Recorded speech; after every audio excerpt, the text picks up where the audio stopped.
श्री स्वामी समर्थ. स्वागत आहे तुम्हा सर्वांचं कथासरिता या आपल्या यूट्यूब चॅनेलमध्ये.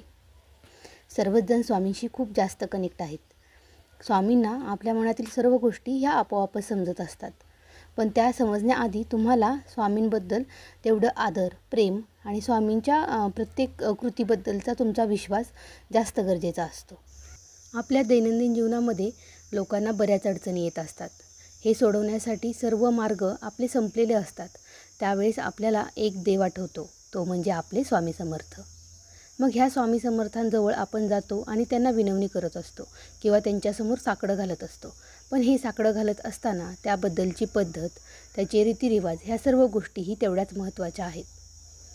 मग आजच्या या व्हिडिओमध्ये आपण हेच पाहणार आहोत की तुम्ही स्वामींना साकडे कसे घालणार आहात आणि त्याबद्दलची योग्य पद्धत काय आहे. चला तर मग व्हिडिओला सुरुवात करूया. त्याआधी आपल्या चॅनेलला लाईक, सबस्क्राईब आणि शेअर करायला विसरू नका. आता तुम्ही जेव्हा स्वामींना आपल्या मनातील इच्छा सांगत आहात त्यावेळेस एक गोष्ट तुम्हाला लक्षात ठेवायची आहे, ते म्हणजे कोणत्याही विशिष्ट विधी किंवा पूजेची आपल्याला ह्यावेळेस आवश्यकता नाही. तुम्हाला तुमची भाषा साधी, सोपी आणि सरळ ठेवायची आहे. स्वामींसमोर तुम्हाला मनमोकळेपणाने तुमच्या इच्छा आणि भावना व्यक्त करायच्या आहेत, ज्या तुम्ही सर्वसामान्य भाषेमध्ये घरामध्ये बोलत असता.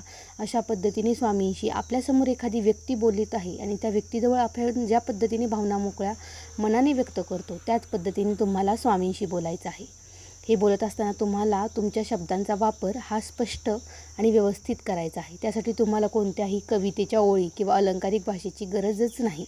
तुम्ही साध्या आणि सोप्या पद्धतीने स्वामींशी आपल्या संवाद साधू शकता. ज्या गोष्टी तुम्ही बोलणार आहात त्या शक्यतो वर्तमान काळामध्ये बोलल्या तर अधिकच चांगलं. हे बोलत असताना तुम्हाला आणखीन एक गोष्ट लक्षात ठेवायची आहे, ती म्हणजे तुम्हाला स्वामींनी जे काही आत्तापर्यंत दिलेलं आहे आणि स्वामी ह्यानंतर जे काही देणार आहेत ते तुमच्या कर्माशी रिलेटेड किंवा संबंधितच असणार आहे. हे तुम्ही ध्यानात घेऊनच स्वामींशी कृतज्ञता आणि आदराने बोलायचं आहे. म्हणजे स्वामींनी आतापर्यंत तुम्हाला जे काही दिलं ते आपल्याला साठी खूप छान होतं, खूप चांगलं होतं, अशीच कृतज्ञता तुमच्या मनात असणं जास्त गरजेचं आहे. स्वामींना साकडं घालत असताना तुम्हाला आणखीन एक गोष्ट लक्षात ठेवायची आहे, ती म्हणजे तुमचा स्वामींवरती असलेला विश्वास. जर तुम्ही स्वामींजवळ गेलेला आहातच तर तुमचा हा पूर्ण विश्वास असायला हवा की स्वामी तुमच्या ह्या प्रार्थनेचा सकारात्मकतेमध्ये नक्कीच रूपांतर करतील. आणि आणखीन एक गोष्ट लक्षात ठेवा, ती म्हणजे फक्त इच्छा व्यक्त करून तुम्हाला चालणार नाही, तर त्याच दृष्टीने तुमचे कर्म तितकेच चांगले आणि तुमचे प्रयत्नही तितकेच खरे असणं अत्यंत गरजेचं आहे. तरच तुम्ही स्वामींना घातलेलं जे साकडं आहे ते कुठंतरी सत्यामध्ये उतरेल. अन्यथा तुम्ही जर चांगल्या मनाने स्वामींजवळ साकडं घालायला गेला पण तुमच्या वागणुकीमध्ये किंवा तुमच्या कर्मामध्ये ह्या जर गोष्टी नसतील आणि तुम्ही जर दुष्कर्म करत असाल तर निश्चितच ह्याचं फळ तुम्हाला मिळणार नाही. हे तुम्ही आत्ताच लक्षात ठेवा. त्यामुळे स्वामींना जेव्हा साकडं घालणार आहात त्याच्या अगोदर तुम्ही ह्या सर्व गोष्टींचा सारासार विचार करणं अत्यंत गरजेचं आहे. आता एक गोष्ट तुम्हाला ही लक्षात घ्यायची आहे की स्वामी तुमच्या पाठीशी नेहमीच असणार आहेत. पण आपल्या भक्ताची श्रद्धा आणि भक्ती ह्या गोष्टींची परीक्षा स्वामी वारंवार घेत असतात. तुम्ही जेव्हा स्वामींजवळ तुमचे साकडं किंवा नवस बोलण्यासाठी जाणार आहात त्यावेळी सगळ्यात महत्त्वाची तुमची घेतली जाणारी भक्तीची परीक्षा आणि श्रद्धा. स्वामी सर्वात जास्त महत्त्वाचा भाग हाच तुमच्याकडून बघतात की ज्या भक्ताची श्रद्धा दृढ असते आणि जो निष्काम भावनेने त्यांची सेवा करतो त्याला स्वामी त्यांची कृपा, आशीर्वाद आणि कृपेचा अनुभव देत असतात. त्यानंतर आणखीन एक गोष्ट स्वामी पाहत असतात, ती म्हणजे तुम्ही केलेले कर्म. तुम्ही इतरांशी कसे वागता आणि इतरांना मदत करताना तुम्ही स्वामींच्या आशीर्वादास किती पात्र ठरत आहात ह्याची परीक्षा स्वामी तुमच्याकडून घेत असतात. तुम्ही जर वाईट कर्म करत असाल तर त्याचे परिणाम देखील तुम्हाला वाईटच भोगावे लागतील. आणि हे लक्षात ठेवा की त्यामध्ये स्वामी कसलाही हस्तक्षेप त्यांचा कमी होणार नाही.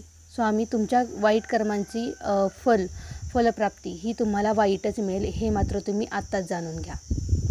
आणखी एक महत्त्वाची गोष्ट स्वामी बघत असतात, ती म्हणजे जेव्हा तुम्ही स्वामींना ज्या गोष्टीविषयी साकडं घालायला गेलेला आहात ती गोष्ट तुमच्यासाठी किती गरजेची आहे हे तुमचं सर्वात अगोदर त्याचं प्रमाण पाहिलं जातं. जेव्हा तुम्ही ते साकडं घालणार आहात तेव्हा त्या व्यक्तीच्या गरजेनुसार आणि ती गोष्ट पेलण्याची त्या व्यक्तीची क्षमता आहे का हे स्वामी अधिक चांगल्या प्रकारे आधी जाणून घेतात. त्यानंतर एक ठराविक वेळ येईल, त्याच वेळेस तुम्हाला ती गोष्ट तुमच्या आयुष्यामध्ये उपलब्ध होईल हे मात्र तुम्ही निश्चित लक्षात ठेवा. तुम्ही कितीही प्रयत्न केले तरी सर्वात अगोदर त्यामध्ये तुमची मानसिकता आणि स्वामींबद्दलची तुम्ही किती आदराने किंवा किती कळकळीने स्वामींना विनवणी केलेली आहे यानुसारच स्वामी तुमच्या योग्य वेळेची प्रतीक्षा करतात आणि त्यानंतरच तुम्हाला त्याचा अनुभव येतो. तुमच्या प्रारब्धानुसार तुमच्या सुखदुःखामध्ये स्वामी चढउतार देत असतात. मग लक्षात ठेवा की तुमची भक्ती आणि श्रद्धा ह्याची तीव्रता ते नक्कीच पाहत असतात आणि मग तुम्हाला संकटाचा त्या सामना करण्याची शक्ती स्वामी तुमच्यामध्ये देत असतात. आता आणखीन एक गोष्ट लक्षात घ्या, ते म्हणजे तुमच्या आयुष्यामध्ये आलेल्या ह्या अडचणी आहेत त्या म्हणजे स्वामींनी तुम्हाला अधिक सक्षम बनण्यासाठी केलेली तुमची सुरू केलेली परीक्षा असते. त्यामुळे ह्या अडचणींमध्ये तुम्ही किती तरुण राहत आहात किंवा खचून न जाता त्या संकटाचा किती चांगल्या प्रकारे सामना करत आहात ही देखील एक स्वामींची परीक्षाच असू शकते. जसं आपण 1-2 व्हिडिओ आपल्या चॅनलवरती टाकलेले आहेत की स्वामींची भक्ती सुरू केल्यानंतर स्वामी तुमची परीक्षा घ्यायला सुरुवात करतात. कदाचित त्यामधीलच हा एक भाग असू शकतो आणि त्यानंतर जर संकटेही तुमच्यावरती आली तर त्यामधून स्वामी त्या बाहेर काढण्यासाठी देखील तुमच्या पाठीशी उभे असतात. हे मात्र तुम्ही विसरू नका. कारण की जर संकटामध्ये तुम्हाला स्वामींनी टाकलेलं असेल तरीही त्यामधून बाहेर काढण्यासाठी ते तुमच्यासोबत सदैव राहिलेले असतात. लक्षात घ्या की ह्या सर्व गोष्टी तुम्हाला अगोदरच का सांगितलेल्या आहेत की जेव्हा तुम्ही स्वामींना साकडं घालणार आहात त्यासाठी तुम्हाला ह्या बेसिक गोष्टी माहीत असणं अत्यंत गरजेचं आहे. आता लक्षात घ्या की तुम्हाला स्वामींना साकडं घालताना काय करायचे आहे ह्याची पूर्ण पद्धत आता आपण जाणून घेणार आहोत. तुम्हाला सर्वात अगोदर तुम्ही तुमच्या घरातील स्वामींच्या फोटोसमोर किंवा मूर्तीसमोर बसून हे साकडं घालू शकता. जवळपास तुम्हाला स्वामींचा जर मठ असेल किंवा स्वामींचं जर केंद्र असेल तर तुम्ही तिकडं जाऊन देखील सकारात्मक दृष्ट्या तुम्ही स्वामींना हे साकडं घालू शकता. तुम्हाला मंदिरातील वातावरण अगदी पवित्र आणि सकारात्मक वाटत असेल तर तुम्ही त्या ठिकाणी जाऊन हे साकडं घालू शकता. त्यासाठी तुम्हाला कोणत्याही विशिष्ट वेळेचं बंधन नाही. म्हणजे सकाळ, दुपार आणि संध्याकाळ ह्या दिवसामधील कोणत्याही वेळी तुम्ही स्वामींकडे जाऊ शकता. मात्र सगळ्यात गोष्ट महत्त्वाची लक्षात ठेवा की त्या दिवशी जर गुरुवार असेल तर अधिकच उत्तम. कारण की गुरुवार हा स्वामींचा आवडता दिवस आहे आणि त्या दिवशी तुम्ही स्वामींना घातलेलं साकडं हे अतिशय आणि फलदायी आणि त्याचं लवकर फलप्राप्ती होणारं असं असणार आहे. त्यामुळे तुम्ही शक्यतो गुरुवार निवडला तर अधिकच उत्तम. त्यानंतर तुम्हाला देवाऱ्यासमोर बसल्यानंतर किंवा स्वामी समर्थांच्या मंदिरात गेल्यानंतर सर्वात प्रथम तुम्हाला स्वामींना मुजरा करायचा आहे. हा मुजरा तुम्हाला खाली वाकून आपले नाक जमिनीला टेकवून आणि एक हात मागे घेऊन करायचा आहे. तुम्हाला हा मुजरा करून झाल्यानंतर दोन्ही हात तुम्हाला स्वामींसमोर मनोभावे जोडायचे आहेत. तुमच्या मनातील जी इच्छा आहे ती व्यक्त करायची आहे. स्वामींना आपण ज्या पद्धतीने मुजरा करतो त्या पद्धतीचा मुजरा तुम्हाला या ठिकाणी करायचा आहे. तुमच्या मनातली कोणतीही इच्छा किंवा अडचण जी आहे ती अगदी साध्या सोप्या अशा स्पष्ट शब्दांमध्ये तुम्हाला स्वामींना सांगायची आहे. दैनंदिन जीवनामध्ये ज्या भाषेचा वापर करतात त्याच प्रकारे तुम्ही स्वामींशी बोलू शकता. फक्त एक गोष्ट लक्षात ठेवायची आहे की ह्यावेळेस तुमची भावना ही प्रामाणिक असावी आणि तुम्हाला खरोखर ह्या गोष्टीचा किती जास्त त्रास आहे हे तुम्हाला स्वामींना समजून सांगायचे आहे. लक्षात ठेवा की ह्या गोष्टी स्वामींना अगोदरच माहीत असणार आहेत. फक्त आपण स्वामींपर्यंत किती पद्धतीने येतो, कशा पद्धतीने येतो आणि स्वामींना खरंच त्याची गरज आहे हे ऑलरेडी माहीत असतं तुमच्याकडून. फक्त तुम्हाला तिथपर्यंत ते घेऊन येत असतात हे तुम्ही अगोदर लक्षात ठेवा. त्यामुळे स्वामींना या त्रासातून कोणत्या तुम्ही जात आहात हे तुम्ही मनापासून सांगा आणि त्याबद्दल तुम्ही त्यांच्याकडून एखाद्या शक्तीची मागणी करा. आणि ही शक्ती म्हणजेच काय तर तुम्हाला त्या संकटामधून बाहेर काढण्यासाठीची एक प्रेरणा असेल किंवा स्वामींची सोबत असेल किंवा तुम्हाला स्वामींकडून कोणती गोष्ट अपेक्षित आहे ह्या गोष्टींची तुम्ही स्वामींकडे प्रार्थना करू शकता. आता एक गोष्ट लक्षात घ्या की तुम्हाला रोज एकाच गोष्टीची स्वामींकडे मागणी करण्याची गरज नाही. स्वामींना तुमच्या मनात काय आहे हे ज्ञात असतं. आपल्या चांगल्या आणि वाईट ह्या दोन्ही गोष्टी स्वामींना तुम्ही सांगा आणि त्यासाठी किती आणि काय द्यायचे हे स्वामी स्वतः ठरवतील. त्यासाठी तुम्ही सांगण्याची गरज नाही की स्वामींकडून तुम्हाला किती हवं आहे. तुमच्यासाठी आणि तुमच्यासाठी योग्य असलेल्या जितकं आणि जेवढं आहे ते स्वामी तुम्हाला नक्कीच देतील. फक्त लक्षात ठेवा की ह्यावरती तुमचा विश्वास असायला हवा.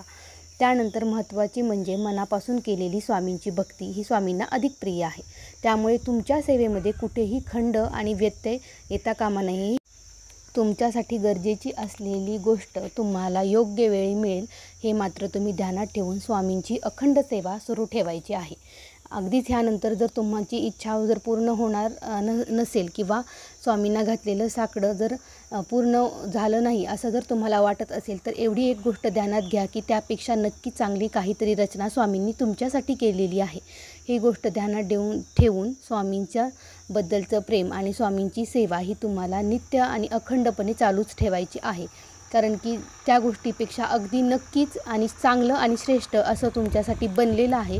एवढी मात्र स्वामींवरती तुमचा विश्वास असणं हे गरजेचंच आहे. तर हे झाले स्वामींना साकडं घालण्याची योग्य पद्धत.